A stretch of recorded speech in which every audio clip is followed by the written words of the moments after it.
we get to decide what the future we have. And many young people don't feel empowered. They don't feel like they make a difference.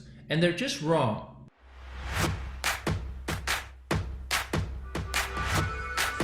Hello, and thank you for joining us for this edition of the One Young World Together Apart series. My name is Wubetu Shimelash, and I am a proud One Young World ambassador from Ethiopia. I'm the co-founder and CEO of Semain EcoTrick, a company that provides convenient, efficient, and unique tour service in Ethiopia while empowering local communities.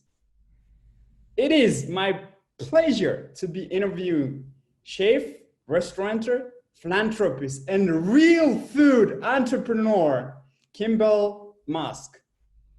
He leads a number of ventures, including The Kitchen, Big Green, and Square Roots, which are all inspired by his mission to pursue an America where everyone has access to real food. Thank you, Kimbal, for being here. Where in the world are you joining us from today? I'm joining you. Thank you very much for having me on the show. I'm excited to be part of it. I'm calling in from Colorado in America. By the way, I want to congratulate you and your brother Elon Musk and your entire family for a historical, successful SpaceX NASA rocket launch. It was amazing. We were all there. The whole family was there. We watched the astronauts launch safely. It was just extraordinary and one of the greatest moments of my life. I'm so proud of my brother to be standing there next to him when we safely sent those astronauts into space. It was frankly a life-changing moment. I don't even know how life will change, but I know it was a life-changing moment. Yeah, it's historical. I mean, I can't believe this happened in this short period of time. So it's amazing that your family were able to make this historical event. So off to our first question. As you all know, food has a massive impact on climate from its production to its transportation and consumption.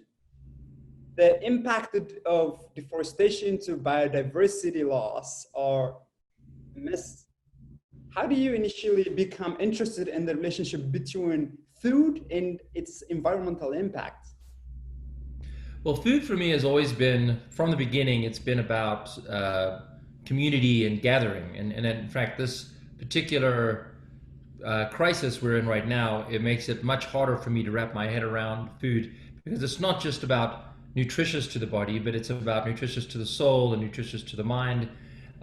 We do family dinner with our kids every night. We talk about the issues of the day, and we eat real food. And real food is very simply food that you trust to nourish your body, you trust to nourish the farmer, which is often forgotten in this, and you trust to nourish the planet. And what we do with what got me passionate about food was growing up as a kid. I would cook for my family from about the age of 12. And as we just mentioned, my family, they're very busy and they do all their things. And the only way I would get them to sit down and eat was to cook food for them. And it was that learning experience of how powerful it was to cook for others. And I continued to pursue it. I became a trained chef, and so I have now built the kitchen restaurant group. We have 16 restaurants, and navigating this extraordinary crisis, awful, tragic, extraordinary in a bad way. It really has. It's been devastating for the restaurant industry, and navigating that has been. It's one of those things where you look in the mirror and it's like, why am I doing this? There must be easier things to do out there. And I'm reminded of how important bringing real food to everyone is. It really is. It gets me up and out of bed, whether it's working with kids in schools, or whether it's working with the young farmers at Square Roots, or whether it's getting guests to gather and connect with their friends and family at the kitchen or next door. That's what it's all about. Yeah, that's amazing. I love how you kind of connected all of it together, from the producer to the consumption aspect of it. I really like that. I was looking at the different chains of your companies. It's really amazing and admirable as well. Thank you Uh, very much. and my second question was, why is it too difficult to communicate the value of nutritious or real food?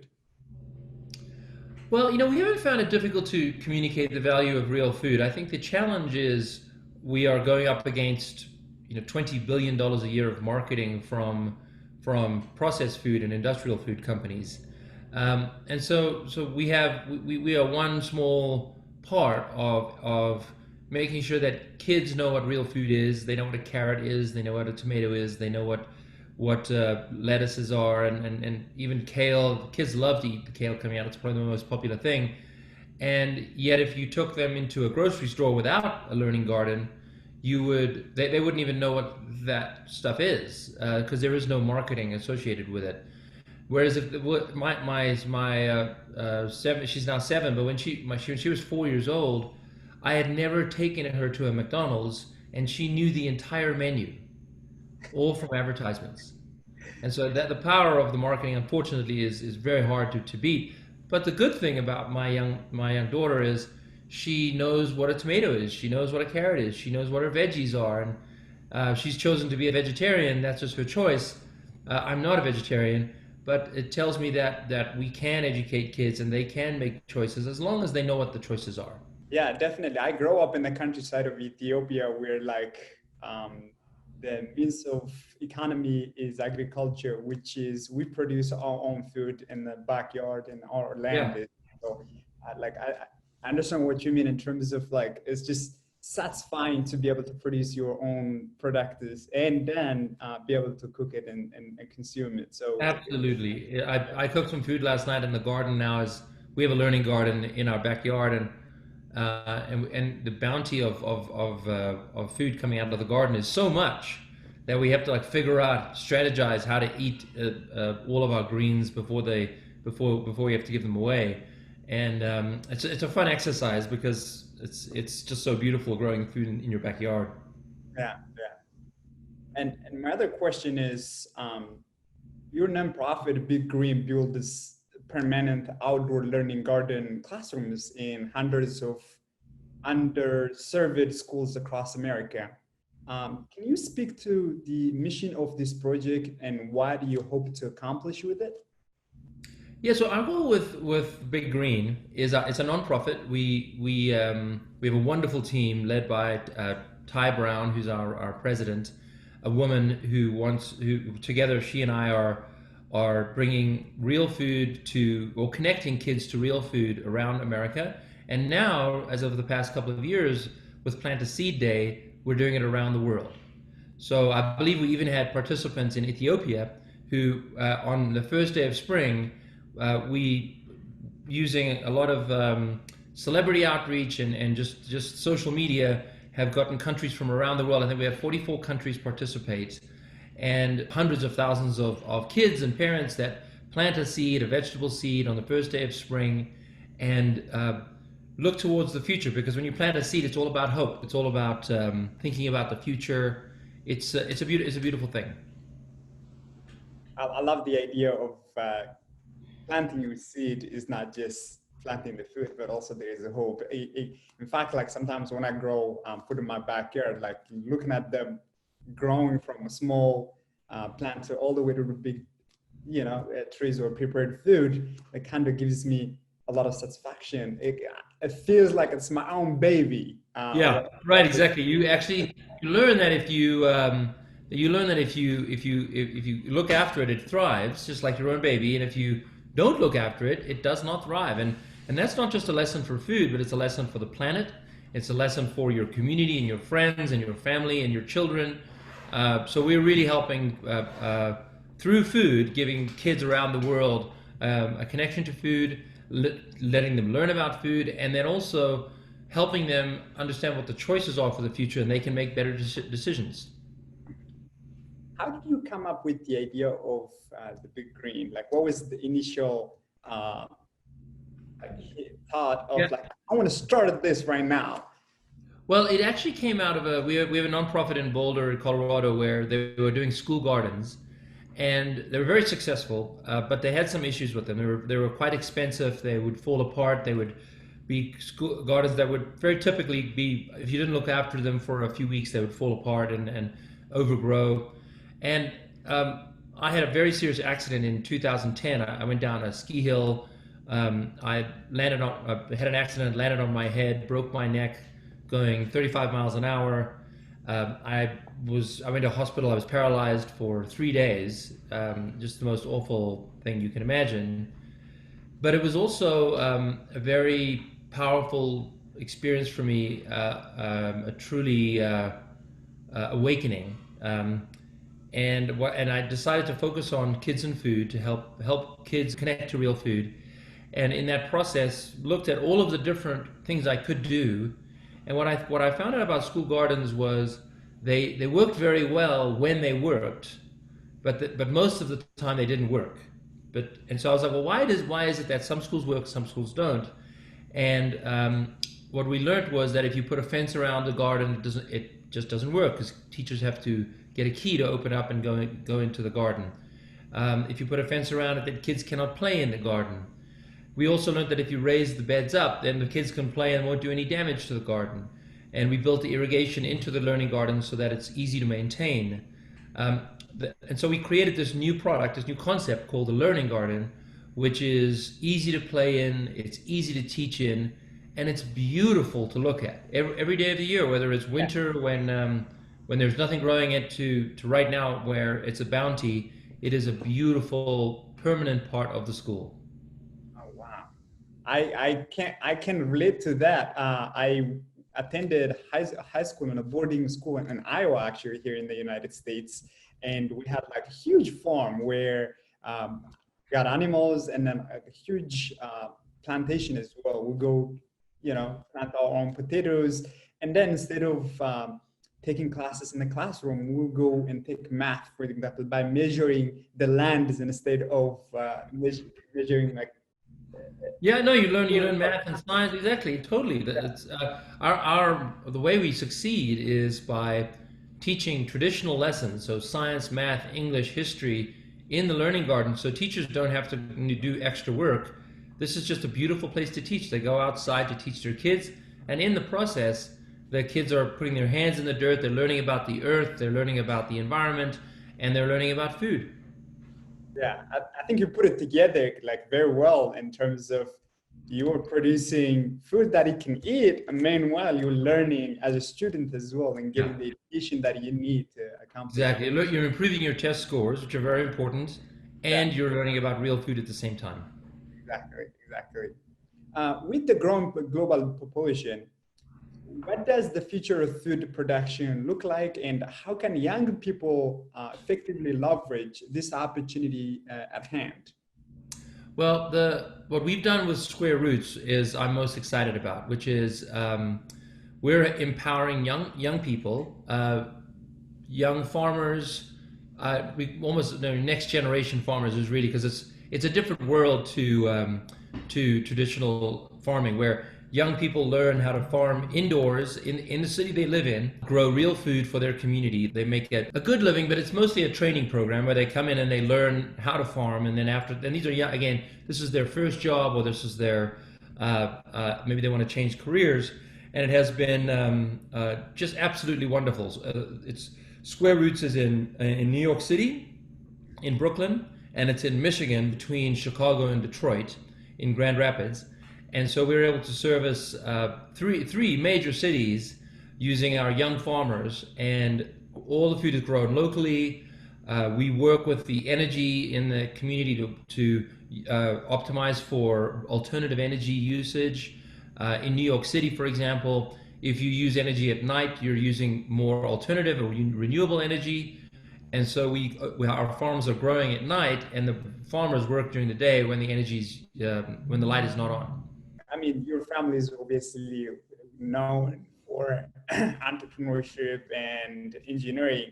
It seems you have connected both of them together now, like to bring this new innovative to the young people in the cities so that, Yeah, we you really know, hope to bring square roots to every city across the world so that young people can get into farming. They can learn it in a not just a structured way, but with a very technology forward mindset. So you're really part of the future. You're growing real food, delicious, nutritious food that's good for the planet, it's good for the farmer, it's good for the body. But you're also doing it with new technology. It's super exciting. It gives me goosebumps just when you see it. It's just you're picking your jaw up off the floor. It's so exciting. wow, that's impressive, and that's amazing that you're doing sort of combining this innovative and traditional uh, food growing in your home. So I that's amazing. That's Yeah. amazing. And I'm gonna go back to the big green nonprofit. So once the vegetables and are grown, how do you like? How does it determine to distribution or who eats the foods? Yeah, so first of all, the food is available to be eaten by anyone in the community and the school. So there's no rules around don't eat the food or save it for the kids. It's really, if we get people stealing food from the learning garden, that's a win because they've, stolen a tomato or they've stolen some lettuce. Like, great, we've won. But the truth is, they don't. They're very respectful of the learning garden. And so, what we do is, for the most part, we do two things. One is the school kitchens, which are very limited in their ability, but they can do salads or they could do some very simple baking. They'll take the vegetables and we give them wonderful recipes to use, and then they serve them to the kids. And if the kids have picked the food themselves, they will eat the vegetables in a heartbeat. In fact, they'll devour them, and so that's super cool. And then the other one we do is we do farmers markets where these young kids will package the food into little Ziploc bags and sell them at the entrance to the school so that they learn a little bit about business as well, and they understand the value of what they're growing. You grow your food, learn about business, but learn about your class. Exactly. We're here to train the next generation. It's a win-win situation in every aspect of Right. your innovation. Um, do you see our world moving toward this more localized production rather than global distribution of fresh goods? It's absolutely moving towards localized. There's two reasons. One is people want it. So if you localize production, you have less food waste because what you do is when you're shipping food, fresh food especially, you every day in that truck is a day of lost ability to hold the food in your own fridge. And it takes 11 days on average for a head of romaine lettuce, for example, to get to the grocery store. So if you're in Michigan, for example, you have to buy the romaine lettuce and you have to eat it right away because it'll go bad really quickly. But if you are growing it in Michigan, you have an extra 11 days. We harvest in the morning and it is on the grocery store shelves by midday. So you take the food home and you have an extra 10 to 11 days of the food tasting and being fresh. So it's a food waste issue. It tastes better. You're not harvesting food before it's ready. You harvest it when it's ready. So the food tastes better. It's more nutritious. You're not letting it, in the case of tomatoes or strawberries, they have to harvest them so early before they're even ripe, and they ripen on the way. With local production, it's the nutrition is there, and it's delicious and nutritious from day one. And then the other reason for localizing, which is in addition to the food just being better, is the environmental damage to shipping food around the world, the shipping costs, the fossil fuels needed, the lack of jobs as well for local communities.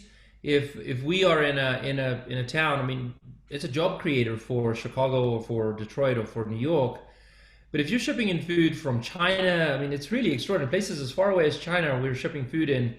It makes no sense, and it's bad for the environment, and it's bad for our local jobs. I agree with you, and I love how detailed you went in, like the impact of this global shipping.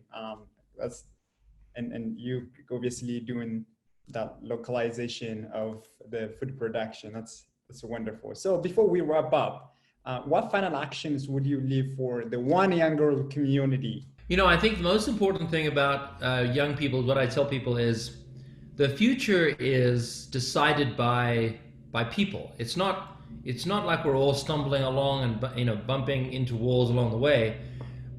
We get to decide what the future we have, and many young people don't feel empowered. They don't feel like they make a difference, and they're just wrong. If you take a stand, if you fight for what you believe in, and the protests that are going on right now are a very good example of that. If you peacefully fight for what you believe in. I grew up in South Africa, and I was there during the many years of the protests, and we would protest the apartheid government, and it was such a normal thing. It wasn't like there's 3 days of protests and then we would stop for a while. It was 15 years of constant protests, and they started out with violence, and that didn't work. But then for about 10 years, and I was involved for probably the last 5 years of it, it was peaceful. And but it was consistent. It was all the time. It was every day of the week there was a protest. Every weekend there was a protest. It became a musical experience, because you go to the protest, and people would play live. These were not famous bands. These would just be musicians. They're from the community. But it would gather people together in peaceful ways that was impossible for the government to ignore. You know that it doesn't happen overnight. It takes time. But it's the people who have time are the young people in the world, because you have your whole lives in front of you, and you can make an amazing difference if you try. Yeah, I agree with you. Like that consistency is the key to accomplish Yeah. whatever you need to accomplish. Well, let's please give a big thank you to Kimbal for his time and insights, and make sure to like, comment, and share these episodes. Thank you so much, Kimbal, for joining us and for your amazing insights on the topics that we have discussed. Thank you so much for having me.